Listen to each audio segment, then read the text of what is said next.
Simon & Schuster Audio presents Nighthawking by Russ Thomas. Read by Jamie Parker. Breaking Ground. The First Nighthawker. Record of finds. Date, Monday the 6th of November. Time, 04:45, approximately. Location, Botanical Gardens, Sheffield. Finds, shilling coin, indecipherable year. Ring pull, circa 1980s. Arm.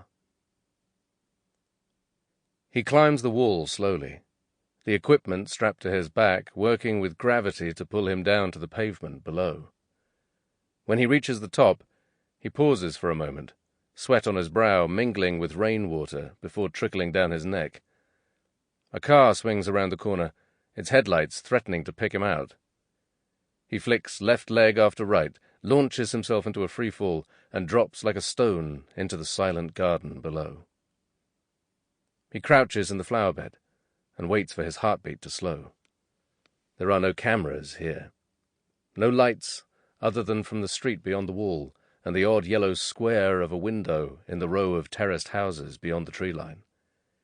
Sheffield is far from being the city that never sleeps, but it is still the city. He consoles himself with the thought that if he gets caught, the penalties won't be all that harsh. Not from the police, anyway. He moves through the dark of the Botanical Gardens, staying clear of the more open spaces, hugging the walls and darting from tree to tree. The rain begins to ease, which is a bonus. As long as the clouds don't dissipate, the last thing he needs is an almost full moon to pick him out.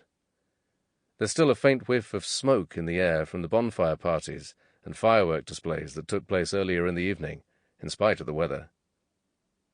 When he reaches the smaller walled rose garden, he hesitates, his eyes flicking towards the houses now clearly visible beyond the park boundary. This area is more overlooked than the rest of the gardens, but it's where he needs to be. He has a job to do. He reaches up and takes hold of the strap cutting across his shoulder. The metal detector is light enough, but it's still a relief to lift it from his back. He slips on the headphones and hears the sharp whine of the machine as he switches it on. Time to go to work. The detector arcs across the ground in long sweeps, its black plastic coil turning over fallen leaves and parting the stems of plants. The wind whips at it. Sample complete. Ready to continue?